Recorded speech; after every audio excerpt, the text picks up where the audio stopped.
Bitcoin ETF fees will play a critical role in the race to popularity. So far, only 6 potential spot Bitcoin ETF issuers have revealed their charges, and Fidelity is the cheapest. Only 6 of the more than a dozen spot Bitcoin ETF applicants have announced their fee levels. Fees will play a critical role because all the funds will hold the same asset. Of the 13 applicants for a spot Bitcoin exchange-traded fund ETF, only half a dozen have said how much they'll charge in management fees, and with expectations that approvals could be granted as early as next week, that's become the figure for prospective investors to focus on. While many factors determine how popular and heavily traded an ETF is once it hits the market, in this case all will hold the same asset, Bitcoin. So details, like the costs, become a crucial differentiating factor. Fees will be critical, Bloomberg Intelligence's ETF analyst James Seyfarth said in an email interview. I don't think the issuers have to offer the absolute lowest fee, but I do think they can't be charging too much more and still remain competitive. The fee, known as the expense ratio, is used to cover costs like custodial services, marketing, and even salaries. According to research by Morningstar, the average fee for open-end mutual funds and exchange-traded funds was 0.37% in 2022, a lot lower than 20 years ago, for example, when it was 0.91%.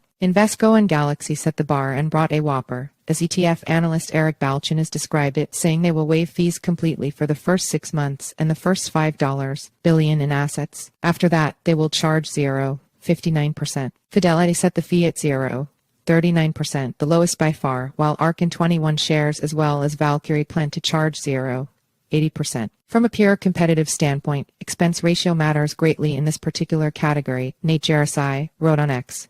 Jarosai is president of the ETF Store, an investment advisory firm, and started a podcast about exchange-traded funds back in 2011.